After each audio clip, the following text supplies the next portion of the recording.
Hello everyone, welcome to Pinnacle video course. Pinnacle video course में आप सभी का बहुत बहुत स्वागत है। डियर फ्रेंड्स, आज फिर से कुछ बेहतरीन प्रश्नों को डिस्कस करेंगे और आज के जो प्रश्न हैं आप अपने स्क्रीन पे उस खूबसूरत सी किताब को देख सकते हैं। मोस्ट अवेटेड ये बुक रहती है, मोस्ट डिमांडेड ये बुक रहती है और जितने भी स्टूडेंट कम्युनिटी है उसके द्वारा सबसे ज़्यादा प्यार अगर किसी एसएससी के बुक को मिलता है तो आपका यही बुक है, एसएससी जनरल स्टडीज़ 6500।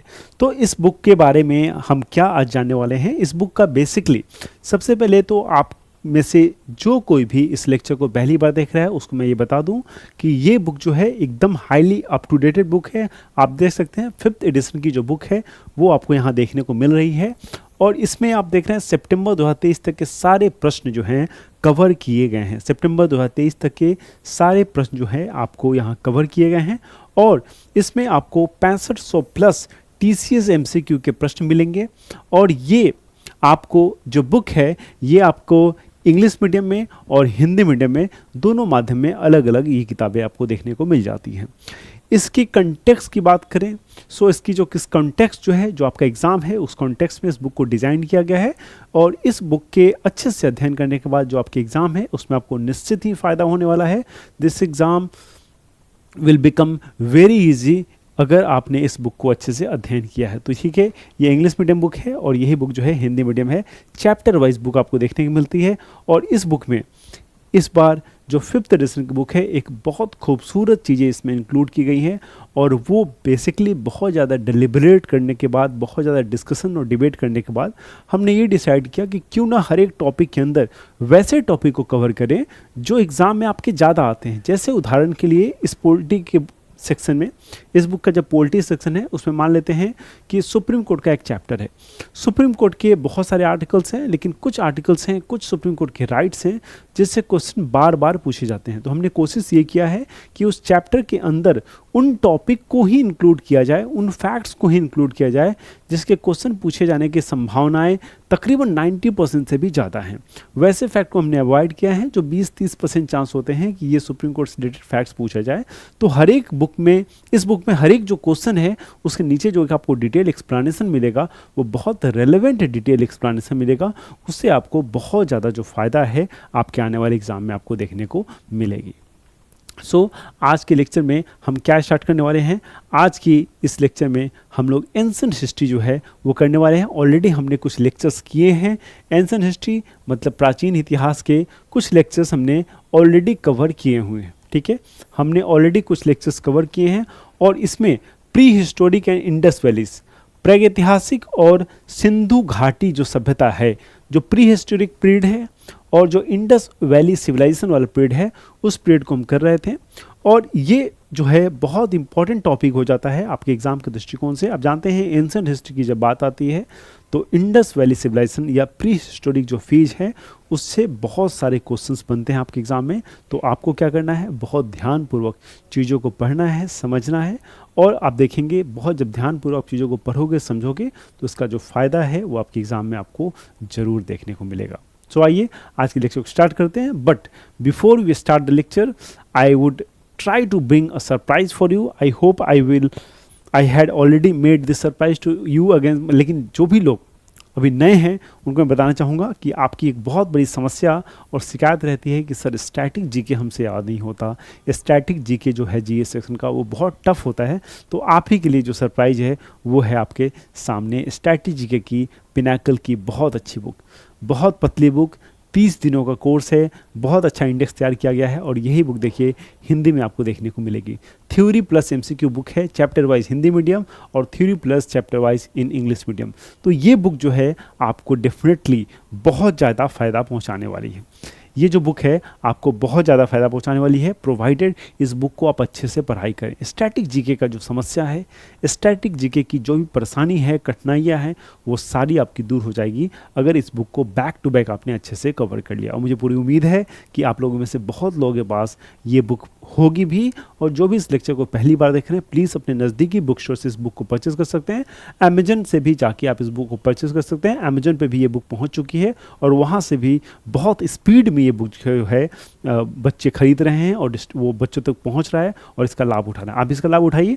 आइए आज के लेक्चर को स्टार्ट करते हैं और देखते हैं कि आज किस तरह के जो प्रश्न हैं हमसे आज पूछे गए हैं। ठीक है, so let's begin the lecture with the very first question. Rambhar stupa which marks the site. Rambhar stupa क्या नाम है? Rambhar stupa which marks the site where lord Buddha was cremated is situated in which state in India। काफ़ी सिंपल क्वेश्चन है, काफ़ी अच्छा भी question है और काफ़ी इंपॉर्टेंट क्वेश्चन है। तीनों फैक्टर यहाँ है, सो तीनों फैक्टर को ध्यान में देखते हुए रामभार स्तूप वह स्थान है जहाँ भगवान बुद्ध का अंतिम संस्कार किया गया था। ठीक है, अंतिम संस्कार किया गया था। भारत के किस राज्य में ये स्थित है? तो ये जो स्तूप देख रहे हैं यहाँ पे गौतम बुद्ध का अंतिम संस्कार किया गया था और भारत के किस राज्य में स्थित है? देखिए, बुद्धिज्म और जैनिज्म वाले जो क्वेश्चन हैं उसमें बहुत इंपॉर्टेंट क्वेश्चन जो है बुद्धिज्म जैनिज्म से पूछे जाते हैं, तो उसको आपको बहुत ध्यान से कवर करना है, वो भी बहुत इंपॉर्टेंट है। भक्ति मूवमेंट, बुद्धिज्म, जैनिज्म, ये सारे इंपॉर्टेंट एस्पेक्ट हो जाते हैं जब हम एंसेंट हिस्ट्री की बात करते हैं। तो एंसेंट हिस्ट्री में, प्री हिस्ट्री में ये सब चीज़ें देखनी है आपको। इंडस वैली सिविलाइजेशन को बहुत अच्छे से करना है, किस किस जगह पे इंडस वैली सिविलाइजेशन का साक्ष्य मिला है, प्रमाण मिला है, वो भी बहुत महत्वपूर्ण है, तो उस पर भी आप ध्यान देंगे। सो बताइए क्या होना चाहिए आंसर? आपके पास 4 ऑप्शन हैं, हिमाचल प्रदेश, बिहार, मध्य प्रदेश और उत्तर प्रदेश। आपको बताना है कि इन चारों में से किन जगह पे भगवान गौतम बुद्ध का अंतिम संस्कार किया गया था। इन चारों में से किन जगह पे भगवान गौतम बुद्ध का अंतिम संस्कार किया गया था? सही उत्तर क्या हो जाएगा? सही उत्तर है इसका उत्तर प्रदेश। आप सभी को पता होगा इसका आंसर, सही आंसर है उत्तर प्रदेश। देखिए कितना सिंपल क्वेश्चन पूछा गया। एसएससी एमटीएस में जो है ये प्रश्न आपसे पूछा गया। एसएससी एमटीएस में ये प्रश्न आपसे पूछा गया। ठीक है, clear? Okay, so let's move to next question. अपने अगले प्रश्न की तरफ चलते हैं। Okay, so which of the following is not a part of Buddhist stupa. आपको बताना है कि निम्नलिखित में से क्या है जो बुद्ध स्तूप की संरचना का हिस्सा नहीं है? हार्मिका, गोपुरम, अंडा और छत्रा। बुद्धा स्तूपा का जो है पार्ट नहीं है। देखिए यहाँ पे आपके लिए एक पिक्चर लगाया गया है आपकी सहूलियत के लिए। इस पिक्चर से आप बहुत आसानी से समझ सकते हैं कि इसका आंसर क्या निकल के आएगा। इस पिक्चर से बहुत आसानी से समझा जा सकता है कि इसका पिक्चर क्या निकल के आएगा।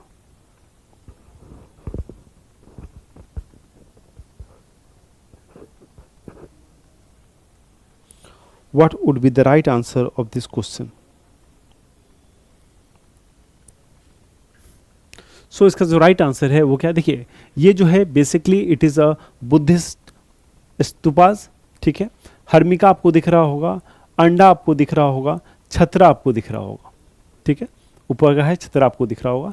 राइट आंसर क्या हो जाएगा? राइट आंसर हो जाएगा गोपुरम। ठीक है, गोपुरम क्या है? Basically it was a entrance, it is an entrance of southern temple. तो साउदर्न टेम्पल में ये आपको एज एंट्रेंस देखने को मिलेगा। साउदर्न टेम्पल्स में एज एन एंट्रेंस गेट आपको देखने को मिलेगा। उसको हम लोग क्या कहते हैं? उसको कहते हैं गोपुरम। ठीक है, उसको कहते हैं गोपुरम। क्लियर है? समझ में आ रही चीजें? सो कितना सिंपल देखिए क्वेश्चन आपसे पूछा गया है। ठीक है, so the lion capital was built to commemorate the historical event of Gautam Buddha. So lion capital का निर्माण बुद्ध के किस चीज की ऐतिहासिक जो घटना थी उसकी स्मृति में बनाया गया था? जो लैंड कैपिटल है वो बुद्ध की कौन सी ऐसी ऐतिहासिक स्मृति थी जिसके रूप में उसको बनाया गया है, निर्माण किया गया है? क्या आंसर हो जाएगा? लैंड कैपिटल का निर्माण बुद्ध के किस चीज़ की ऐतिहासिक घटना की स्मृति में बनाया गया है? The land capital was build to commemorate the historical event of what? Of Buddha. Home abandonment मतलब घर परित्यागना, और एक्विजिशन ऑफ नॉलेज, जब उनको ज्ञान की प्राप्ति हुई उसके लिए बनाया गया।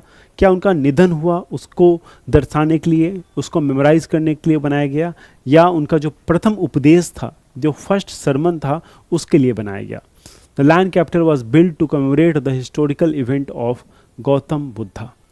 लैंड कैपिटल निर्माण बुद्ध के ऐतिहासिक घटना के स्मृति में बनाया गया था। Home amendment, acquisition of knowledge, death और फर्स्ट सरमन। तो इन चारों स्थिति में आप देखेंगे कि गौतम बुद्धा के अलग अलग सिंबल्स हैं, और यहाँ का जो एग्जैक्ट आंसर है वो क्या हो जाएगा, वो हो जाएगा first sermon.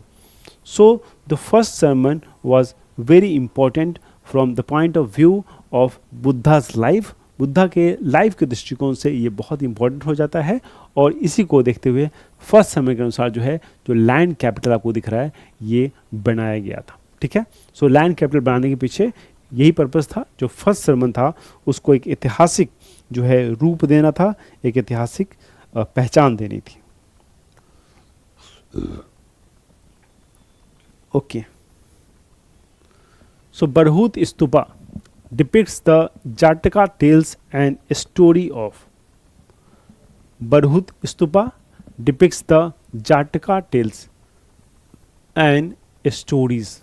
It is located in which of the following states? तो क्या पूछ रहा है?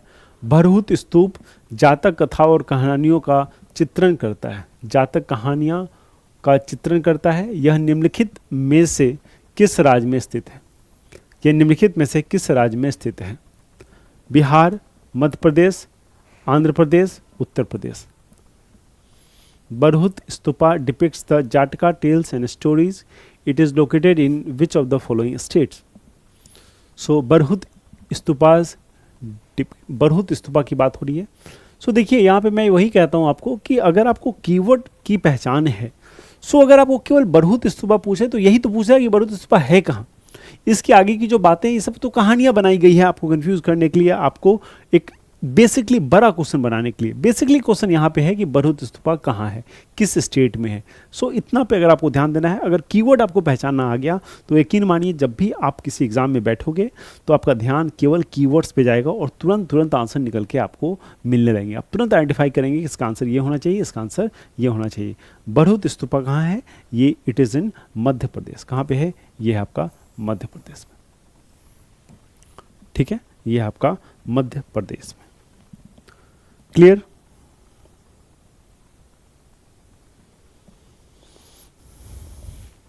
ओके,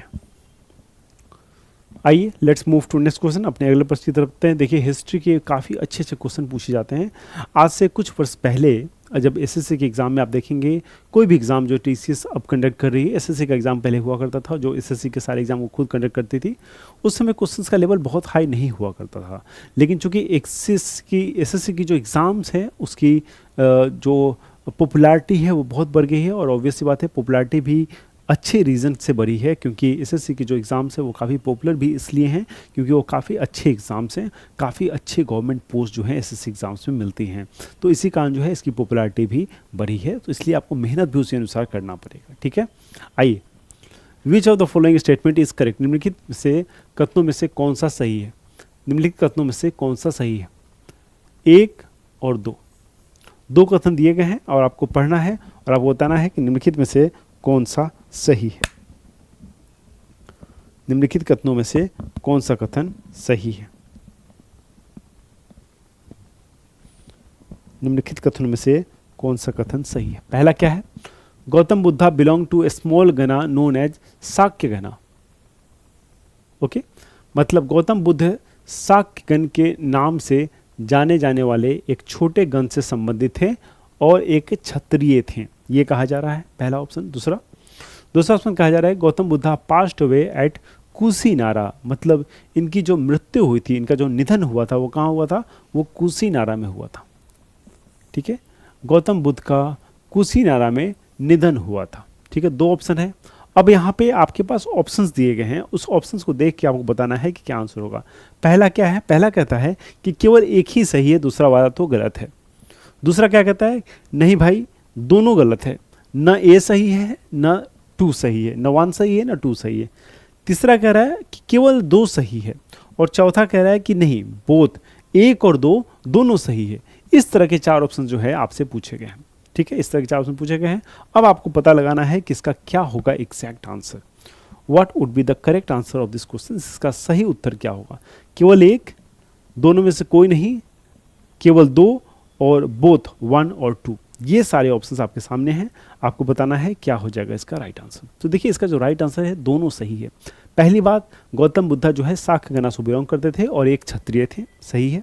दूसरा, गौतम बुद्धा का जो निधन हुआ था वो कुशीनारा में हुआ था, ये दोनों सही है। इसलिए यहाँ पे आंसर हो जाएगा डी, बोथ 1 एंड 2, ठीक है। सो दोनों फैक्ट इंपॉर्टेंट है, दोनों फैक्ट आपको पता चल गया, ये दोनों फैक्ट आप ध्यान रखेंगे, ठीक है। दोनों फैक्ट जो है यहाँ पे इंपॉर्टेंट है, ठीक है। Both the facts are important. Clear? Okay, let's move to next question. अपने अगले प्रश्न की तरफ चलते हैं। चित्तियागिरी विहार सांची में मनाया जाने वाला एक त्योहार है, ये किस धर्म को बिलोंग करता है, मतलब किस धर्म का त्योहार है, किस धर्म का त्योहार है, ये आपको बताना है। Chetiyagiri Vihara is a festival celebrated in Sanchi. Chetiyagiri Vihar Sanchi में मनाए जाने वाला एक त्यौहार है। अब आपको बताना है कि ये त्यौहार जो है किस धर्म को बिलोंग करता है, जैन को, सिख को, हिंदू को या बुद्धिस्ट को। जैन, सिख, हिंदू या बुद्धिस्ट। सो किसका त्यौहार है? चेतियागिरी। किसका त्यौहार है? चेतियागिरी। जैन, सिख, हिंदू या बुद्धिस्ट। देखिए इस तरह के प्रश्न जो है एग्जाम में अमूमन आपको देखने को मिलेंगे, और ऐसे प्रश्नों को आपको बहुत अच्छे से एक बार अगर आप अच्छे से तैयारी कर लोगे, एक बार आपने डिटेल में पढ़ लिया, उसके बाद अगर प्रैक्टिस लगातार करते जाओगे, जैसे हम लोग अभी क्या कर रहे हैं इस लेक्चर के through, we are actually doing practice. हम प्रैक्टिस कर रहे हैं बहुत सारे क्वेश्चंस को, थोड़ा सा खुल के बातचीत करके प्रैक्टिस कर रहे हैं, एक लेक्चर के रूप में प्रैक्टिस कर रहे हैं। सो इससे क्या होगा कि चीज़ें ज़्यादा आसानी से हमें याद हो जाएंगी, ठीक है। आंसर क्या हो जाएगा इसका? आंसर इसका बुद्धिस्ट, ठीक है। Answer will be Buddhist. Okay, the earliest Buddhist text were written in which language. काफी आसान प्रश्न है। प्रश्न पूछा जा रहा है कि सबसे पहले जो बौद्ध ग्रंथ हैं वो किस भाषा में लिखे गए थे। सबसे पहले जो बौद्ध ग्रंथ हैं वो किस भाषा में लिखे गए थे। काफी आसान सरल प्रश्न है ये भी, और कई दफा हमने इसको किया है, मैंने आपको कराया भी है। ये काफ़ी इजी प्रश्न है और आपको इसके बारे में बिल्कुल जानकारी होनी चाहिए। क्या हो जाएगा राइट आंसर? राइट आंसर है इसका पाली, ठीक है। सो पाली जो था वो अर्लियर बुद्धिस्ट टेक्स्ट था जिसमें ये लिखा गया था, ठीक है। So Pali was the right answer.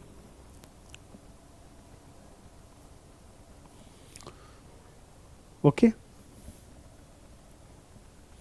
Which of the following Buddhist sites is located in Uttar Pradesh. तो ये भी अच्छा प्रश्न है, एक काफ़ी अच्छा और सरल प्रश्न है। प्रश्न पूछ रहा है कि निम्नलिखित में से कौन सा बौद्ध स्थल उत्तर प्रदेश में स्थित है। निम्नलिखित में से कौन सा बौद्ध स्थल उत्तर प्रदेश में स्थित है? Which of the following Buddhist site is located in Uttar Pradesh. निम्नलिखित में से कौन सा बौद्ध स्थल जो है उत्तर प्रदेश में स्थित है? Which of the following Buddhist site is located in Uttar Pradesh. निम्नलिखित में से कौन सा बौद्ध स्थल है जो उत्तर प्रदेश में स्थित है? निम्नलिखित में से कौन सा बौद्ध साइट है जो उत्तर प्रदेश में स्थित है? निम्नलिखित में से कौन सा साइट? आप सभी इसको जानते हैं, आप सभी को पता होगा, क्योंकि ये बहुत ही सरल प्रश्न है और बौद्ध को जब हम लोग पढ़ते हैं तो इसके बारे में ज़रूर पढ़ते हैं, ठीक है। आप जानते हैं Sarnath is the right answer, ठीक है। Sarnath is the right answer, ठीक है। अगर मैं आपसे पूछ लूं कि सारनाथ क्यों इंपॉर्टेंट है, ठीक है, सो आपको पता होना चाहिए कि पहला जो गौतम बुद्धा का जो बेसिकली जो ज्ञान उन्होंने दिया था वो यहीं पे दिया था, ठीक है, और इसलिए सारनाथ की महत्वता है, ठीक है। तो सारनाथ जो है आपको याद रखना है, ठीक है। सारनाथ जो आपको है वो याद रखना है। अगर पूछ ले कि ये किस रिवर के पास है, तो याद रखना it is on the Confluence of river Ganga and Varuna, ठीक है, Ganga and Varuna.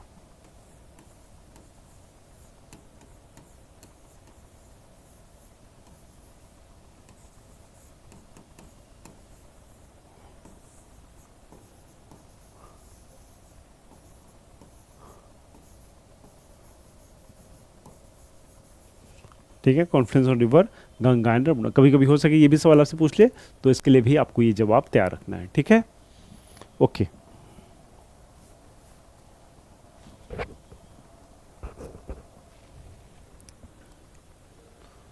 So the rules made for which of the following were written down in the book called Vinay Pitaka? विनय पीठिका, अभिधम पीठिका, सूत पीठिका। आप जानते हैं पहले बुद्धिस्ट काउंसिल में तीनों चीज़ों को ये 3 बुक में डिवाइड कर दिया गया था। सो किसमें जो है बनाए गए नियमों को विनय पिटक नामक बुक में, पुस्तक में लिखा गया। किस चीज़ से रिलेटेड?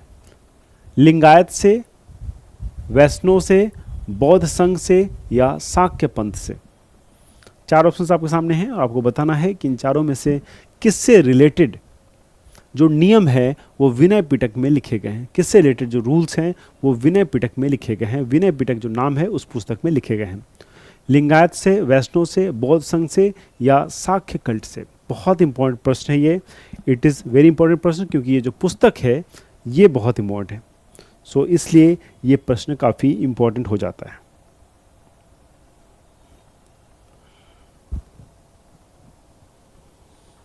सो त्रिपिटका आप जानते हैं, त्रिपिटका में एक विनय पिटका उसका पार्ट है। और विनय पिटका जो क्या है, सबसे पुराना विनय पिटका जो है वो सबसे पुराना और स्मॉलेस्ट है, oldest and smallest of 3 Pitakas.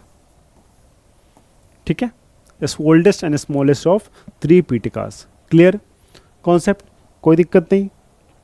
ठीक है, राइट आंसर भी आपको पता है, ये है बुद्धिस्ट संघ। ठीक है, तो बुद्धिस्ट संघ के बारे में इसमें जिक्र है। ठीक है, बुद्धिस्ट संघ के बारे में इसमें जिक्र है।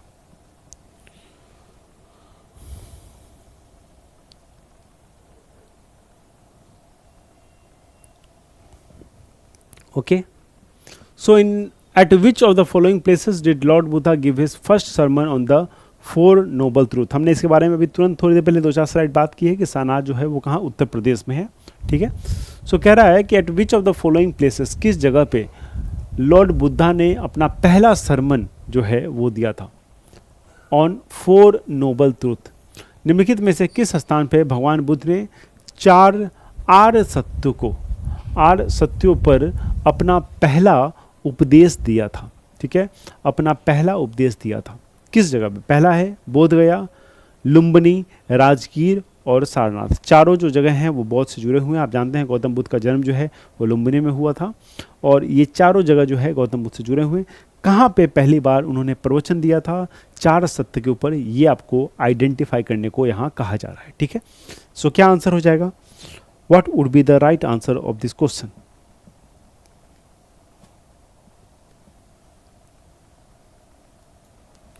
ओके, क्या हो जाएगा आंसर? 4 नोबल ट्रूथ पे दिया था। 4 नोबल ट्रूथ कौन से थे? पहला था कि दुख तो होगा, आपके जीवन में दुख तो होगा। ठीक है, दुख तो बताया था कि दुख तो होगा।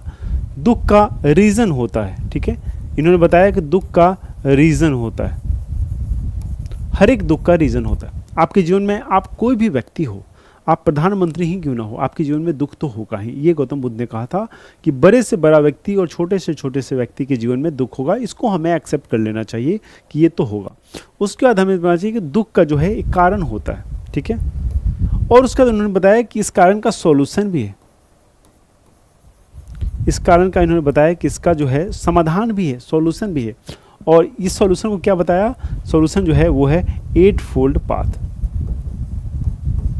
8 फोल्ड पाथ, जिन्होंने 8 अलग अलग इन्होंने वो चीज़ बताई जो आपको करना चाहिए अगर आपको दुख से बचना है तो।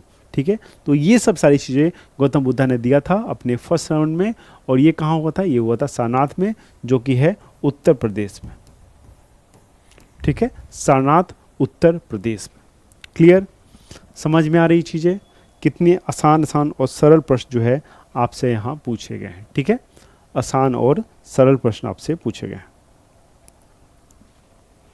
Okay, so the Gandharva school of art was influenced by Gandharva school of art is influenced by the art from which of the following European countries. So एक यूरोपियन कंट्रीज है जहाँ से गंधर्व कला शैली जो है वो प्रभावित है। गंधर्व कला शैली जो है उस यूरोपियन कंट्री से प्रभावित है।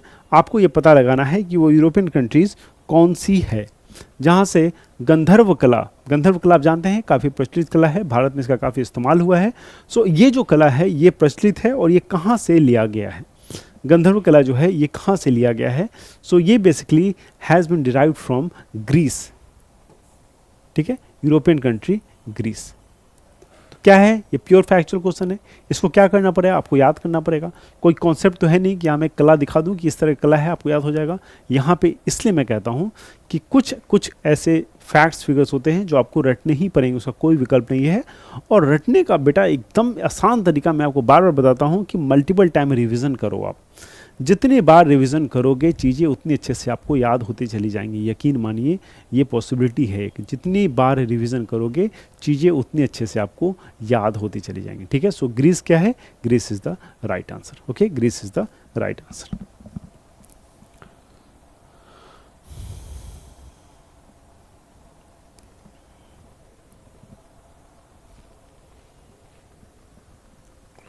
The capital of Vajji Mahajanapada was, Vajji Mahajanapada की राजधानी थी। तो कैपिटल ऑफ वज्जी महाजनपदा, वज्जी महाजनपदा की राजधानी जो थी वो कहाँ थी। वज्जी महाजनपद की राजधानी कहाँ थी, पाटलिपुत्रा, चंपा, वैशाली और कौशल। चार ऑप्शन सामने है, पाटलिपुत्रा, चंपा, वैशाली, कौशल। चंपा का तो आप सभी जानते हैं अंगा था, अंगा का।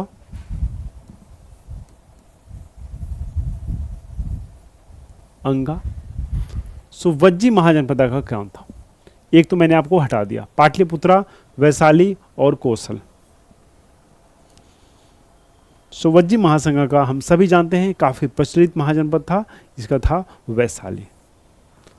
तो Vaishali is the right answer, ठीक है। क्या आंसर हो जाएगा, Vaishali is the right answer. Kaushal किसका था, कौशल था श्रावस्ती का, ठीक है, कौशल था श्रावस्ती का।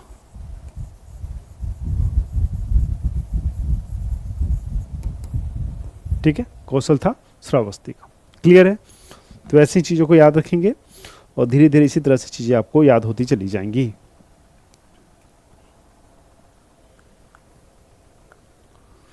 सो Kosala Mahajanapada 6th century BCE is a part of modern day.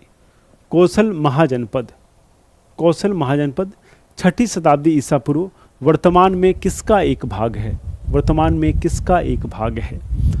Kaushal Mahajanapada 6ठी शताब्दी ईसा पूर्व की एक स्थान थी और आज के दिन में अगर बात करें, आज के दिन में बात करें तो किस राज्य का ये भाग है। बेसिकली कौशल महाजनपद जो है 6th सेंचुरी BC का पार्ट था और मॉडर्न डे में आज के युग में ये किस स्टेट में है, महाराष्ट्र, हरियाणा, मध्य प्रदेश और उत्तर प्रदेश। 4 स्टेट आपके सामने है, आपको बताना है क्या हो जाएगा राइट आंसर। महाराष्ट्र, हरियाणा, मध्य प्रदेश और उत्तर प्रदेश।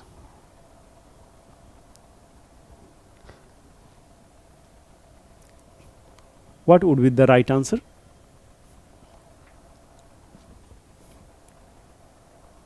यस, सो कौशल जो है वो कहाँ था, कहाँ था ये था उत्तर प्रदेश में, ठीक है। कहाँ था, उत्तर प्रदेश। मॉडर्न डे उत्तर प्रदेश में बात करेंगे तो आपको वहाँ पे कौशल महाजनपद देखने को मिलेगा, ठीक है। ओके, काफ़ी फैक्चुअल क्वेश्चंस आपसे पूछे जा रहे हैं। So iron mines in Jharkhand attributed to the rise of which of the following kingdoms in ancient India. So Jharkhand में पाई जाने वाली जो लोहे की खदान थी, झारखंड में पाई जाने वाली जो लोहे की खदान थी वो प्राचीन भारत में निम्नलिखित में से किस साम्राज्य के उदय में सहयोग दिया था। झारखंड में पाई जाने वाली लोहे की खदानों के प्राचीन भारत में निम्नलिखित में से किस साम्राज्य के उदय में सहयोग दिया था। कुरु, मगध, काशी या Kushan. Iron mines in Jharkhand attributed to the rise of which of the following kingdoms in ancient India. मतलब वो जो आयरन माइंस थे उसके कारण जो है एक किंगडम का जो उपज हुआ, जो उदय हुआ बेसिकली, उसमें उसका बहुत बड़ा सहयोग था। तो आपको बताना है कि वो कौन सा साम्राज्य था जिसके उदय में इसका सहयोग था। कौन सा साम्राज्य था जिसके उदय में इसका सहयोग था? कुरु, मगध, काशी और कुषाण। क्या आंसर हो जाएगा? The right answer of this questions will be, क्या हो जाएगा? मगध। ठीक है, सो मगध जनपदा के उत्थान में जो है आपके आयरन माइंस ऑफ जो झारखंड है इसका बहुत सहयोग था। आयरन माइंस ऑफ झारखंड का बहुत सहयोग था। ठीक है, आयरन माइंस ऑफ झारखंड का बहुत सहयोग था।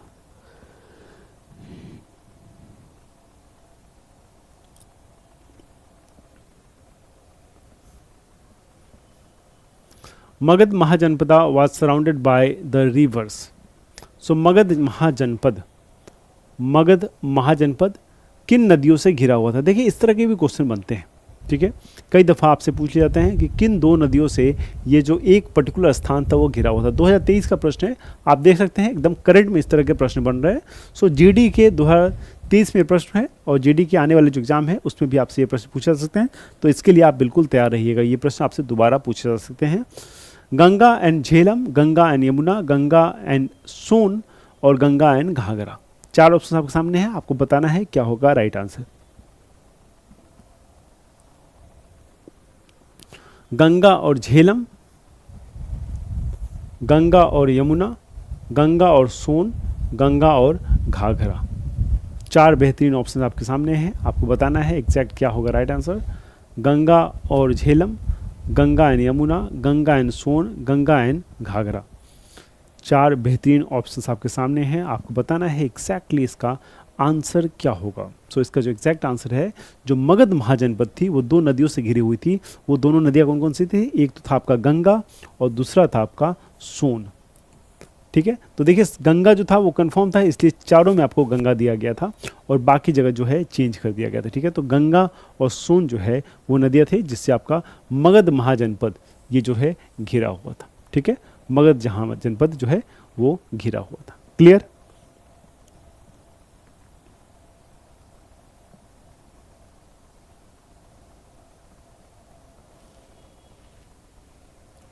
सो Rajgir was the first capital of which Mahajanapada? Rajgir किस महाजनपद की प्रथम राजधानी थी? राजगिरी जो थी, राजगृह जो थी, किस महाजनपद की प्रथम राजधानी थी? ठीक है, सो 4 महाजनपद के नाम आपको दिए गए हैं, कुरु, मगध, कोसला, Avanti.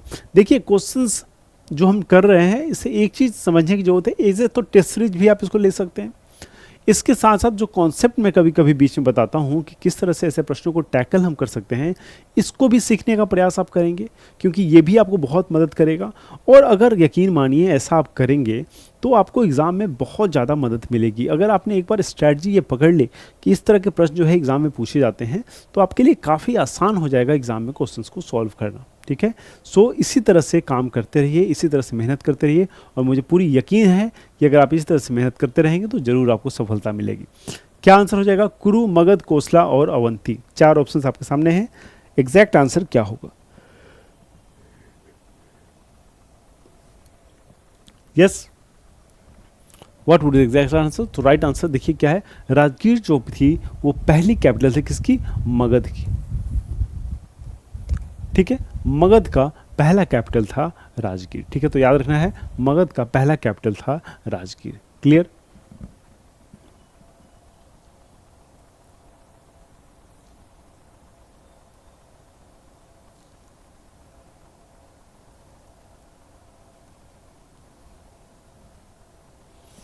Okay. In ancient times the area to the south of Ganga was known as, प्राचीन काल में गंगा के दक्षिण के क्षेत्र को किस रूप में जाना जाता था? गंगा के जो दक्षिण का क्षेत्र था उसको किस रूप में जाना जाता था? देखिए इसलिए जब भी आप एंशिएंट हिस्ट्री पढ़ेंगे तो थोड़ा सा कभी कभी आप अगर कोई एनसीईआरटी पढ़ें या गूगल पे सर्च कर लें तो मैप को एक बार देख लीजिए। जब मैप को एक बार देख लेंगे तो आपको काफ़ी हद तक एक आइडिया लग जाएगा कि अपन लोग को कैसे तैयारी करनी है, क्या पढ़ना है आप लोगों को। वैसे मैं आपको क्लासेस में बताता रहता हूँ कैसे कैसे कौन सी चीज़ों को पढ़ना है, क्या करना है, लेकिन फिर भी जो चीज़ मैं कहूँ अगर आपको कभी देखने के लिए तो उसको ज़रूर एक बार जाके देख लीजिए, उससे आपको काफ़ी फ़ायदा होगा। ठीक है, सो प्राचीन काल में गंगा के दक्षिण के क्षेत्र को क्या कहते थे? प्राचीन काल में गंगा के दक्षिण के क्षेत्र को किस रूप से जाना जाता था? क्या आंसर हो जाएगा? आंसर हो जाएगा मगध। इसका भी आंसर क्या है? इसका भी आंसर है मगध। गंगा के दक्षिण के क्षेत्र का जो एरिया था वो था मगध। ठीक है, गंगा के दक्षिण के एरिया का जो क्षेत्र था वो आपका क्या था? मगध था।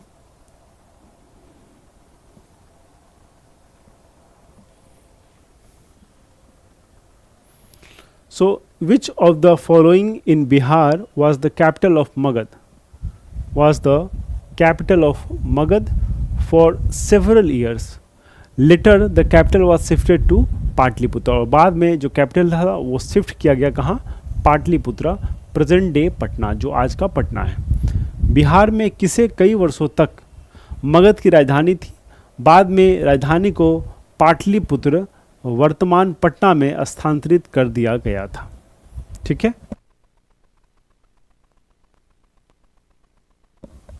स्थानांतरित कर दिया गया था। लुम्बिनी, कलिंग, मथुरा, राजगिरी। लुम्बिनी, कलिंग, मथुरा, राजगिरी। 4 ऑप्शन आपके सामने है, बताइए क्या होगा right answer.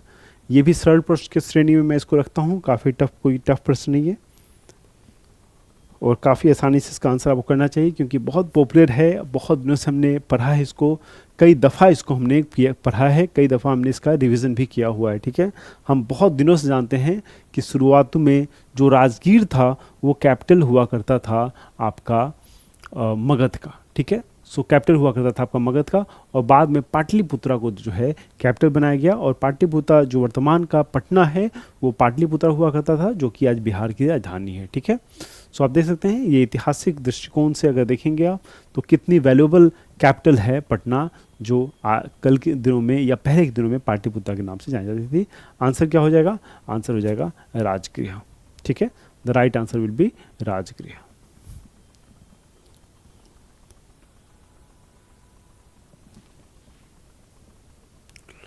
So, rulers of Mahajanpadas in ancient India collected taxes on crops at the rate of what was produced. So, प्राचीन भारत में महाजनपदों के शासक फसलों की उपज के कितने की दर से कर वसूलते थे? वो क्या दर था?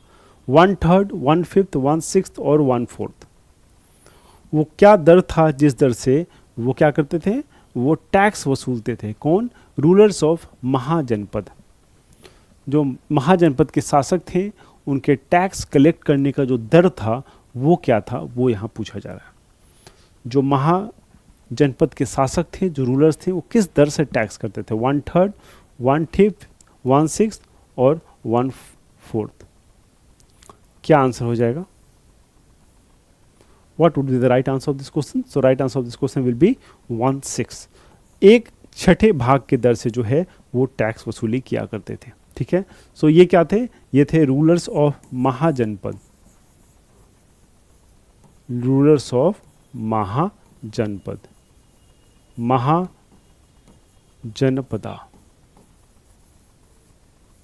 ठीक है, सो ये टैक्स वसूलते थे अपने सब्जेक्ट से, और क्या दर हुआ था? जो उपज का 1/6 था वो जो टैक्स के रूप में जो थे ये लोग वसूला करते थे। ठीक है, सो उस समय क्या जो टैक्स स्ट्रक्चर आप देख सकते हैं किस तरह का टैक्स प्रणाली सिस्टम वहाँ हुआ करता था। ठीक है, 1/6।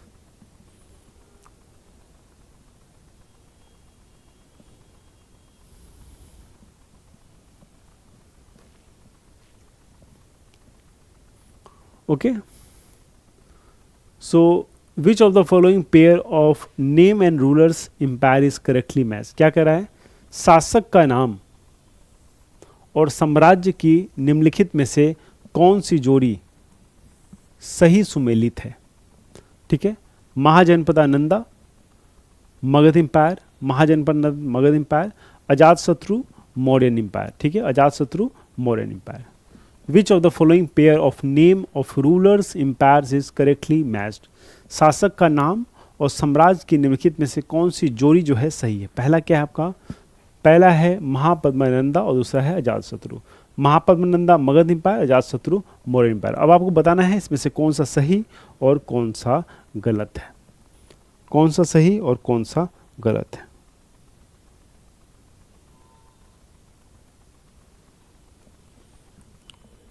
देखिए अजात शत्रु क्या क्या लिखा है, मौर्य एम्पायर, बिल्कुल गलत है। ये हर्यंका डायनेस्टी को बिलोंग करते थे।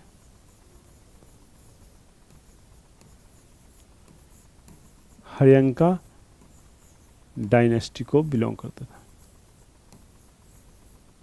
ये हर्यंका डायनेस्टी को बिलोंग करते थे। तो क्या हो जाएगा, ये गलत हो जाएगा। महापद्मनंदा मगध एम्पायर को बिलोंग करते थे, ये सही है। तो ऑप्शन क्या हो जाएगा, ओनली वन। ठीक है, only one will be the correct answer. Okay, only one will be the correct answer. Clear?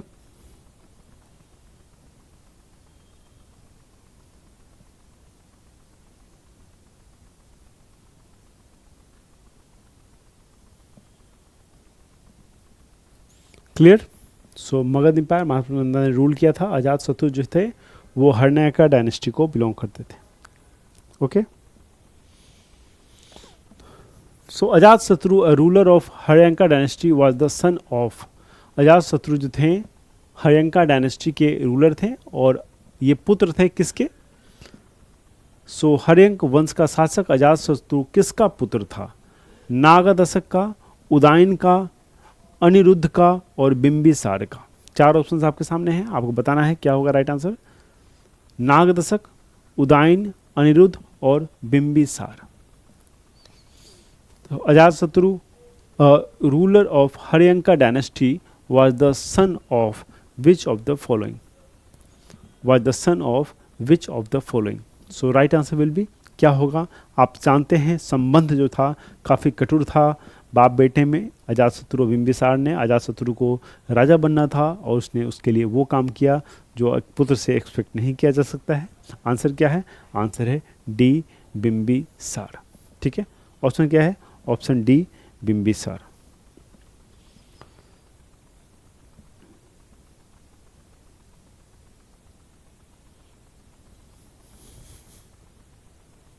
Okay, who among the following was the last ruler of Nanda dynasty, Nanda वंश का अंतिम शासक कौन था। ये भी बहुत पॉपुलर प्रश्न है और बहुत सारे एग्जाम में आपसे ये प्रश्न पूछा जाता है कि नंद वंश का अंतिम शासक जो था वो कौन था।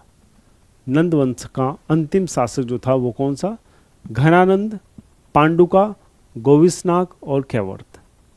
चार ऑप्शन है, कैवर्त, गोविशंका, पांडुका और धनानंद।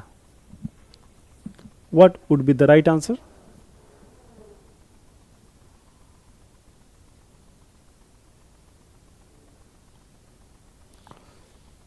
सो इसका जो राइट आंसर है वो क्या है, वो है धनानंद। धनानंद आप जानते हैं ये टोटल जो था 8 सिबलिंग्स थे, 8 भाई थे और उसमें जो था ये क्या था, ये यंगेस्ट था, सबसे यंग था, ये यंगेस्ट था। He was the youngest of all. ठीक है, he was the youngest of all Dhanananda and he was the last ruler of Nanda वंश। ठीक है, नंद वंश का लास्ट रूलर था। ठीक है, he was the ruler of Nanda वंश, the last ruler of Nanda वंश।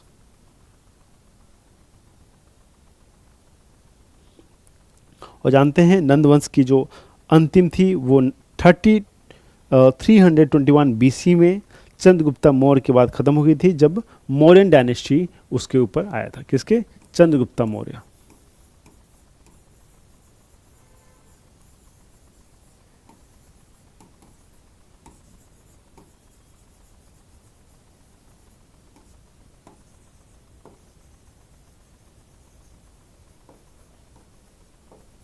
मौर्यन डायनेस्टी। ठीक है, मौर्यन डायनेस्टी। आंसर क्या है, आंसर हो जाएगा ए धनानंद। क्लियर, समझ में आ रही चीजें, कोई दिक्कत नहीं, कोई परेशानी नहीं। Let's move to next question. So in the 4th century BC the capital of Magadha was shifted to, चौथी शताब्दी ईसा पूर्व में मगध की राजधानी कहाँ पे स्थानांतरित कर दी गई थी। चौथी सेंचुरी में, चौथी शताब्दी ईसा पूर्व में मगध की राजधानी जो है कहाँ पे स्थानांतरित कर दी गई थी। मथुरा, वाराणसी, पानीपत और पाटलिपुत्र। तो ठीक है, बेसिकली क्या किया गया था, चौथी शताब्दी में जो राजधानी थी वो चेंज कर दी गई थी, इसका जगह चेंज कर दिया गया था और चेंज करके इसको कहाँ ले गया गया था। In the 4th century BC the capital of Magadha was shifted to Mathura, Varanasi, Mathura, Varanasi, Panipat और पाटलिपुत्र। 4 ऑप्शन आपके सामने हैं, आपको बताना है क्या हो जाएगा इसका राइट आंसर।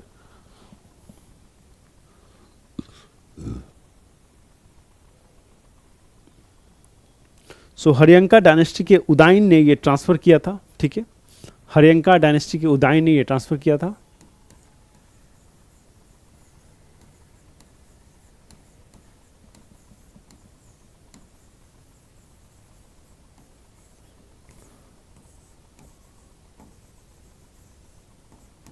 उदयन ने ट्रांसफर किया था और राजगीर से इसको कहाँ ले गए थे, ये ले गए थे पाटलिपुत्र, ठीक है। राजगीर से क्या चेंज किया था, ये पाटलिपुत्र को अपना कैपिटल बनाया था, ठीक है। मगध कैपिटल जो है नया क्या बना था, पाटलिपुत्र बन गया था।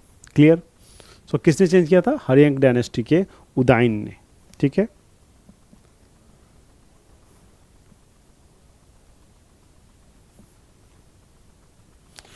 सो what was the function of an officer called समहर्ता।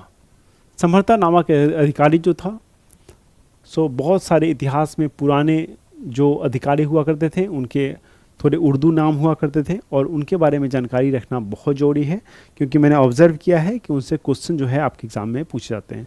अलग अलग कोड था, उनमें अलग अलग लोग थे और उनके बारे में जो प्रश्न है आपके एग्ज़ाम में निश्चित आपसे पूछे जाते हैं, ठीक है। सो क्या आंसर हो जाएगा, समहर्ता नामक अधिकारी का कार्य क्या था ये आपको बताना है। Reserve the state treasury, tax assessment मतलब कर को निर्धारण करना, सिक्योरिटी एश्योरेंस सुरक्षा आश्वासन और टू कॉरस्पॉन्ड पत्र व्यवहार करना। ये कुछ फंक्शन है, आपको बताना है कि एग्जैक्टली क्या फंक्शन हुआ करता था इस अधिकारी का। What was the function of this officer. So basically Mauryan administration के समय ये अधिकारी था। मौर्यन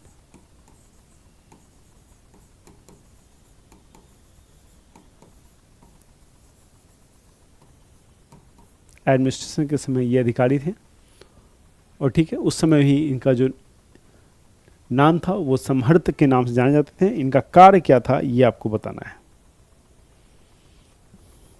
जिस तरह से कोषाध्यक्ष होता था वो क्या होता था, ट्रेजरी ऑफिसर होता था, ठीक है। कोषाध्यक्ष आप सुनते होंगे, आज भी आप सुनते होंगे, छोटे छोटे जो शहर हैं, ब्लॉक्स हैं इंडिया में, वहाँ आप जाएंगे तो कोषाध्यक्ष वहाँ कहा जाता है। जो ट्रेजरी ऑफिसर होता है उसको आज भी हिंदी में कोषाध्यक्ष कहा जाता है। बहुत जगह समहर्ता नाम यूज़ होता है, बहुत जगह इस तरह की चीज़ें आज भी यूज़ होती हैं, ठीक है। सो समहर्ता जो है इसका मतलब जो है क्या होता है, इसका मतलब होता है कर निर्धारण करने वाला, टैक्स असेसमेंट ऑफिसर, ठीक है, टैक्स असेसमेंट ऑफिसर। अपर समहर्ता आपने देखा होगा, आज भी इंडिया में कई स्टेट में इस तरह की पोस्ट हैं जिसको हम लोग इस पुराने जो मुगल काल के जो नाम वगैरह हैं, जो मौर्यन नेम हैं, जो वहाँ के कोर्ट में यूज़ हुआ करते थे, उसे हम आज भी इस्तेमाल करते हैं, ठीक है। सो आंसर क्या हो जाएगा, आंसर हो जाएगा बी, टैक्स असेसमेंट, ठीक है। Answer will be B, tax assessment, okay.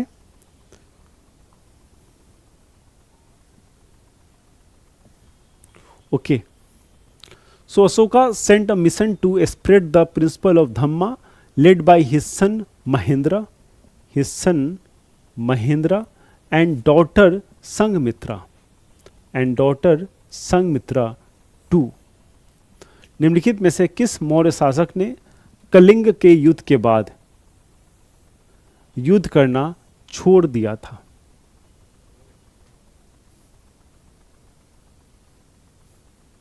सो निम्नलिखित किस मौर्य शासक ने कलिंग के युद्ध के बाद युद्ध करना छोड़ दिया था। ये आप जानते हैं, ये अशोक है। थोड़ा सा ये ट्रांसलेशन गलत हो गया है, इस पर आप ध्यान, ये हिंदी वाले पे आप ध्यान प्लीज़ मत दीजिएगा, ये ट्रांसलेशन जो है ये थोड़ा गलत हो गया है, ठीक है, क्योंकि इसका आंसर जो है इस हिंदी वाले का वो है अशोक, ठीक है। लेकिन क्वेश्चन जो एग्जैक्ट है वो है ए, जिसके अनुसार आंसर यहाँ दिया गया है कि अशोका ने अपने बेटे को, जिनका नाम था महेंद्र, और बेटी जिनका नाम था संघमित्रा, उसको कहाँ पे भेजा था, किसके लिए, उसको कहाँ पे भेजा था, जो स्प्रेड द प्रिंसिपल ऑफ धम्मा, बुद्ध धर्म के प्रचारक के रूप में उनको भेजा था। कहाँ भेजा था ये आपको बताना है। आपको यहाँ पे 4 ऑप्शन दिए गए हैं, कलिंगा, सेलोन, कंबोडिया और थाईलैंड। और देखिए ये हिंदी का क्वेश्चन के अनुसार ये आंसर हो गया, तो इसको भी आप ध्यान मत दीजिएगा, ठीक है, इसको भी आप ध्यान नहीं देंगे, आप केवल इंग्लिश वाले पे ध्यान दीजिएगा, ठीक है, क्योंकि हिंदी वाले में क्वेश्चन पूछा गया कि कलिंग युद्ध के बाद कौन सा वो शासक था जो लड़ाई करना छोड़ दिया था। ऑब्वियस सी बात है वो अशोक था, ये तो आप सभी जानते हैं, जिसका आंसर ऊपर मिल गया हमें। अब अशोक ने अपने बच्चों को किस कंट्री में भेजा था धर्म का प्रचार करने के लिए, ये चीज़ आपको पता करना है। तो इसका आंसर आपको बताना है क्या हो जाएगा। आपको 4 ऑप्शन है, कलिंग, सिलोन, कंबोडिया और थाईलैंड। आंसर क्या हो जाएगा, इसका आंसर हो जाएगा साइलोन, जो आज के प्रेजेंट टाइम में श्रीलंका है, ठीक है, आज के प्रेजेंट टाइम में श्रीलंका है। क्लियर। आई होप कि आपको इतनी चीज़ें बहुत अच्छे ढंग से समझ में आ रही होंगी, ठीक है, ये चीज़ें आपको समझ में आ रही होंगी। आई होप कि this lectures are fruitful for you, आपको इस लेक्चर से कुछ फ़ायदा हो रहा होगा। प्लीज़ बहुत ध्यान से पढ़ाई करते रहिए, जितनी हाई लेवल की कॉन्सेंट्रेशन आपकी होगी सफलता के चांस उतने ही ज़्यादा होंगे। अगर आप अंदर से डिटरमाइंड हैं तो यकीन मानिए थोड़े बहुत जो समस्याएं हैं वो आपका कुछ नहीं बिगाड़ पाएंगी और किसी एग्ज़ाम को भी आप बहुत आसानी से क्लियर कर ले जाएंगे। तो इसका बहुत बहुत ध्यान देना है। एग्ज़ाम को क्लियर करने के लिए जो लेवल ऑफ कॉन्सेंट्रेशन है वो बहुत अच्छा होना चाहिए। अगर वो अच्छा रहेगा तो बहुत आसानी से आप किसी भी एग्ज़ाम को क्लियर कर सकते हैं। अपना बहुत बहुत ख्याल रखिए, पढ़ाई करते रहिए और इस चीज़ को हमेशा सुनिश्चित कीजिए कि आपकी जो आने वाले एग्ज़ाम है उसी एग्ज़ाम को आप क्वालिफाई करें। ये कैसे पॉसिबल है? ये पॉसिबल है सटीक चीज़ों को पढ़ के, सटीक लेक्चर्स को देख के, जो एग्जैक्ट लेक्चर आपको फ़ायदा पहुंचाते हैं उनको देख के। ऐसे जब आप करोगे तो डेफिनेटली आपको इसका फ़ायदा होगा। स्टैटिक के लिए मैंने आपको पहले ही बताया था कि स्टैटिक जीके की पिनाकल की जो नई बुक है वो आप ले लेना, ठीक है। स्टैटिक जीके की जो बुक है